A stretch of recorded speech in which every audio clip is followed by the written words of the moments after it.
دوباره دم باش گهدار او بینرین هجاد بشه هفدیتنی جبرنامه گلاوا سبهه روز جمع بحثا ورزیشک یان لیستکک تی ناسکرن بناوی ورزیشا بدوبونا لاش یان کمال الأجسام وكب عربي جير تي غوتن يان جيب لاتيني شد بيج بادي بيلدينج اف لیستکاهان یان اف بشيهان جو ورزیشه جهد دا تمثيل لاش و شكلي لاش بوكو ام بهتر ناس بكن دي درباري في مجاري نها لاستكفان و ورزيشوان كانيوار منير حسين بريا تليفوني تبلي برنامج مدبة دماتا خوش به دماتا خوشتر به سرچاوا بخير وسلامت عسيت سرچاوا انسي جالك سپاس جبوتا كانيوار و تبليبونا تاكوان بحثا في مجارة جرينج بكن نهاجي مناس بكن چما بهتر جرينج لقلتا كانيوار جبرت كسكي دواري ورزيشد و في مجاري دجي تا کار کریه و تا لسر في ورزیش جی خبتیه دسپیکه د کانیوار بدوبونا لاشیان کمال الأجسام بخوا ورزیش رياضية یان لیستکه سبيكي اسباسيادت كم بو جالك سپاس هاف تا اضافه كري اثر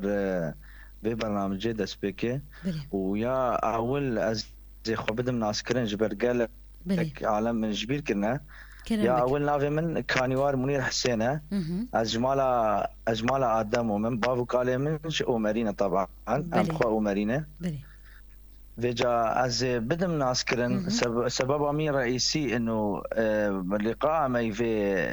مي مكري سبب امي رئيسي از تحذيرك يا بدم انه اها بلاتيني بادي بيلدينج كمال اجسامه مهم. بعربي بله وبكردي لاش جوانيه بله ابا مصطلحي اساسينا اها مصطلحي اساسي مم. مصطلحي اساسي از بدم ناس كرن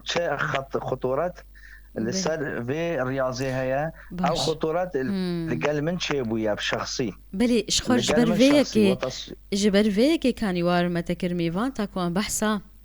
اف نقاط كوتا اني زمان اف خالين كوتا اني زمان مثلا كوت د تجربات د درباس بوي تزرارك د فيلسيك ديتي ونهاجي تشخوت تاخد عالجين تاخد درمان ديك تاكوت كاربه فجر في رياضي نها كام هناك سوديج تور بقرن ام بهتر ناس بكن دي درباري في رياضه هان دسبيكيجي من اشترقوت قالوا اف بشي هان جوانيا لاش يان بدوبونا لاش اف ورزيش يان لستكي مبدأ ويتشي كانيوار ما مستاي عزيز از الدول سبب النقطة الرئيسية بجمتها بلي كلام انه لازم او لاعب نكت او لاعب هاجر دفيا هر دونه هاجر ليستك بدفيا هاجر بفيد ببليستك وهاجر بفيد ببياريكه ابا هردو بنفسها مروفية اختيار يعني بنفسها تيتكاري اختيار بك هاجر تبقى رياضة هاجر تبقي رياضة تكاري رياضة كباش باقش لياقة سليم تبكي بس هاجر تبكي ليستك تدي ضرر جيبيني وكي من ضرر جيتيتي ضرر يعني ام الكردستان عراقي انا بشكي اخفنا مال سربا الدنيا تشت بلي جبر نحن هندي از باش خوش از الكردستان عراقي الدهوكي ما اخفنا مال سرب شكي بادنيا تشت ببوره بلي أوجي زرافاي مي كانيوار و أم خوش كيف خوشن جهمو قوتنين كردين هاتا أني زمان خالكي جرينك مثلك هو دمينيلسر أو مروفي هان دماكو في مسألة بك وك رياضة يان بك وك ليستك دماكو رياضة بالجوري تاني زمان وزرارن وتنبن جبر وهنك تشتان لبرشع فادر باس بك لا يان تشاوا هاجر بك رياضة شو ضرراوي نينا أبدا بس هاجر بك ليستك دو ضرراوي أساسي هنا وكي من مكرا ليستك من ضرراوي أساسي استعمالها هرمونا جبو سر مسرحي استعمالها هرمون يعني درزي شرينقة بلي بجنب أخفنا بدرزي بكردية مي سوريا شرينقة بكردية مي عراقية بكردية مي بادينة هاجر درزيان خوخت زراري بينوكي مزرار ديت درزي هرمونا درزي وقالك شرينق درزيه هرمونه مقلق درزي وقلق شريقه من الخدان حتى ازبومه نخوشكي نفسي صالك وحشيبه ازمام مال قرتي ازبوم نخوشكي نفسي استكتم حالك اكتئاب ده زور زور زور زور شديد بلي باش وبابتي دوا من زرارة جديدتي من عمليات ديسك شيكر فقرات من وزني جران فوق الطاقة كرن فوقي طاقة أخوة طاقة مجين نكاري براجي بس من رات كرن خاصة د حركات دي تلفته وخاصة د حركات دبني ده اف ايه لعبي كمال اجسام ايه لعبي كمال اجسام مفين دكن بياز بيمشي دي تلفت ودبني حرض موزني جران قالك رات كرن بلي باشا انها فاذا بلي باشا كان يوار جي ايش هكيت تبيج جبرت تجربه درباس بو تخازه هشیاریه کی بلاو بکی جوان کسین کو بری خوددن في واري وكي ليستك نها ام ناس بكن هناكي اگاهید درباره في ليستكي كانيوار انها دماكو كسكي بري خودده كمال اجسام یان بدوبونا لاش دی چه قوناغان در باسته به دی بیجن کو قوناغا کی تنشیفه و دورا آوا کرنا عضلاتا او چه قوناغا والله أسوأ مرحلة د عمري إنسان دي قابع تنشيفتك ذات خوارنا خو قلق كيمتك آفيج لا شيء وقخط عادك تقريبا درجة آفي بنافة مرحلة عولة كانيوار عولة فيها مرحلة سر مسرحية المرحلة إيق بكي ياريكه بلي إيق بكي اللي يستكش خواره مرحلة سر مسرحية وآفيج لا شيء وقطع بكي وخوارنا خو قلق وقال لك در زيادينا خاصة در زيادة تأثير المروفيتك تنزع سلاك بيش از بيمشي بس إيقل بلي ناس دكم جبر بأقاهية مجي سرهانن باش لسرهانن كان يوارلي از قازم سوديش تور بقرم أف قوناغا دسبيكي دبيجن بس از اشتغل برسيبك دبيجن كسي كوبري خو بدي في مجالي هان ارمان جاوی دست به که چیه؟ آوا کرنا ام بیجن دروی خوب گوهرینه چه عضلات به چه سینگ به چه نگ به هول ده بعربيتي قوتن تضخيم بك يان تنفيخ بك هنا اكبري خددن بشيوية تمارين فيكي بكارتينين ودمك درباستكن وهنا اكجي بري خددن او شيوية ندرست مثلا كو درزي وتشتندن نها ده هر دوانده قناغة تنشيفتنا دي بيجين كو ده هر دوانده هاي تشي وقتي ورزيش به چو وقتي لستك بجبرد انجامين دخازن كو قودي خو بقهرينن نولوي والله شيرتا من شيء تبخاز التضخيم تبخاز التنشيف نمشكلة شو مشكلات تانينا بس نزيكي هرمون نب بس نزيكي هرمون نب خاصة هرمون تريموبولون بلي خاصة هرمون تريموبولون هرمون تريموبولون دهيلي قت عادز بمزاجك سيء بترشي دهيلي قت بهاوير دورا خو الشربك خاصة هرمون تريموبولون بلي باش انها بيسة د تماريني كو وهند بن ام بحثا آلية نيني بكن جبر جرين كتر مثلا كو ام واري نيني بدن خياني كرين جبر مترسياوي هي دما كو بري خوددن فيكي وك ليستك نوك ورزيش نها تشن او مقايسي كو يليستك فان دخاز بيك بينيان او انجامين كو دخازن بعمبونك درستها بج بيار يان فرهبونك جنقار مقايسي وهي قالوا تمام تشتكي صحي تخازه ولا تشتكي نصحي أزدخازم ناس بكم أو سينوري نقبة صحي ونصحي جبو أمش خلقير بدن خياني كرن خلق جيد خازن ناس بكن كلام بك سينوري نقبة صحي ونصحي استعمالها هرمونة وكيد تتكاري لا شيء خو بقهر تتكاري لا شيء خو بقهر بزادي بأنه بزادي إخوات تدرس بك وكي مثلا وكي كاب تنكي وكي من از كأنا كي من نظرة قلقي من ستاندية تقاري تليفون عم بكي تبي ما مستا من دفي استدخين بكم انا استنشيف بكم بالطريقة صحية ازي ريبيش تكم او ريتشنا ايه صحي جي امي بيجن او ريان صحي شنا او رياض صحي تمارين خوب بهره تمارين خو بكاره وزاده كي حسب وزناته وحسب طولاته. حسب وزني وحسب طولي وحسب جنسيجي ين جنة وكنزلام. حسب الجنس الذكر أو أنثى. الذكر أو أنثى فرقش هذو. فرقش هذو. بلي. باشا نها أو أنجامين درست شقاسي وقت لازم تاكو يك بجهي أو أنجامين درست. فتراك دريج لازم تقريبا صالك نكيمتر صالك بس قلت هرمون استعمالك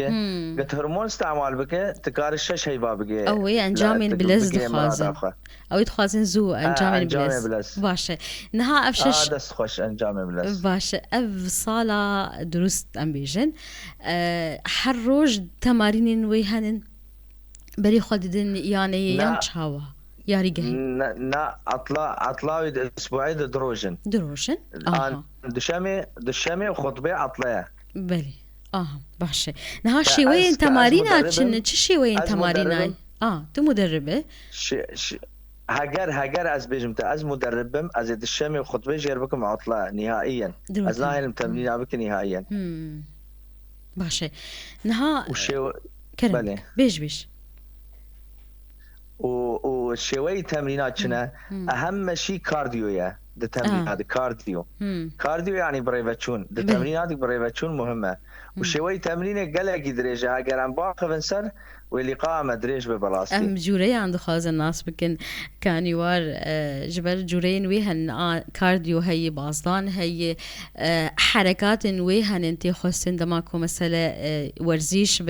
او امبيجن لغوري بيفان دس نشان كريش خو منافسات جي تشدبن باش داريات المنافسات في ياريغه هبو في ورزيش يعني طبعا هبو قلق جي هبون اشوم باجاري هندي اشوم باجاري ايراني اشوم هوليري اشوم سليمانيه غير محافظه يعني اشوم باجاري يعني قلق اشوم باجاري جبو مشاركه في يعني كي بس من هرمون استعمالت بلي خلاجي ستاندن باورم الحمد لله من خلال ستاندن ازبوما او يدوي سر كردستاني حميه هربشيش بوتا باش كان يوار انها ام بدن خوياني كرن او زرارن كو كسين بري خلدن شوين ندرست چه درزيبه چه او جورين دن بن اگر تزانبه تشتين نباش دوی واريد باندوري لصحتا انسان دك ولي درونيا انسان دك جبرت جيفه كي تدرباس بو چن او بهتر او شاشتين كو كسين كو دخازن بلز انجامان دس بخن بري خددني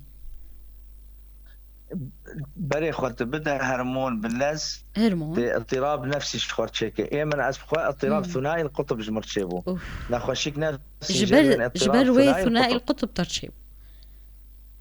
جبر هرمون اضطراب ثنائي القطب مرتشيبو شخصيا وجبروي انجامي غلط من وزني قلق جرانات كرن عمليات ديسك متشيكر فقراتي مش هتشون جبوت شكرنا عضلاته اجبوت شكرنا عضلاتها طبعا منافسه ابو الباجاري هندي بلي نظاني بوبشتي متشو منافسه كرو ازفقريام ازمام العرضير ونشتي بلي نها مثلا راشنا او جرانيين هان او اوزانين هان نكرك سيستمك هبه دسبيكد هون امبيجن بين خا وعضلاتين خا تمريناتا بكن بروجان دي تاكون كاربن او كارين تشي بكن هون كاربن اوزان زياده راشني دي ودبيجن كو او اوزان زياده جرك تنبن دفي مشاريده جرك تزانيا انجام اساسي جرك مدربك السرسري الدبه يعني قلت باراجي بدي لازم مدربك سرسري تبع مدرب السرسري تنبه كمبتدئ فاشل دركبه يعني قال لك كسبري خددن في مسألة بمدرب بكسكي راهنر هنن ايكولو دكن هن ايجو مبتدئ بمدرب بتشتك درن تمارين خوش خدك يعني بيجا قالك حاله هنا بس حاله ديسك هنا حاله تمزق اربطه هنا حاله تمزق الصدر هي لك حالة دي تنزبي مجالي ده افيك اف انجامين كو تاني زمان اف تشيد بن جي كو دما كسكي ورزيشوان بحركاكي تشيك ندرست بن نلقوري جرك تشيبك اف انجامين وي تشيد بن يك جيجي او انجامين كو تجي دمكي تدربك خوار شبتر تشيبو كانيوار ونهاتي تشاوا خدرمان دكي وتي كنجي فقر ورزيشا خوار خدي از زيفريم جم تختور الحمد لله از فجريام جم تختور قلت من يا اجبر بشتا اخوة تختور قلت من تقاري فجر تمرين اخوة والحمد لله نخشيا نفسي جي از خلاص بوم بري بينج مهاجي خلاص بوم تتشاواجي خلاص بو دماكو تختور تشترى قوتين تشيرتان لتكرين از گور شیرت تختور چوم گفت من چنابت تمرین بگه چنابت هر نادی رابو مجي گور ويكر عينا من نفسها تختور كده من شيرتها تختور كده طبعا خوي تعالى كتابها خوي تعالى كتابها خوي بيروز قلت ثم اتبع السبب بلي يعني سبب خوي تعالى اجمل كر تختور بلي هلبت كانيوار اقاهين خوشت بيجي ان هاد داوية بخاص شكي بيجي يعني برسك من نقر كرم بك والله الداوية سببها مي رئيسي مقابلة هاني متخصت أزبوار بكم إنه آجهداري بلعبة كمال سان بكم مسرح جور نباشة يا في لعبة بكن رياضة شخور نبكن ياريكه أف قلنا مي تالي جواره أول واتالي الشارع بلي جالكس شيلتها من شامية جواره الداوية بخاص كي بيج كرم بك كانيوار داوية خوازم از بيجم لعبة همية جغارة نخون جغارة بيسن او جي زراري تشتك اري والله باشا او جي زراري تشتك جالك سباسج بوتا ورزيشوان وليستكواني بدو بنا لاش جوانيا لاش كانيوار منير حسين بريا تليفوني تبمربو جالك سباسج بوتا وهردمتو سركفتي بي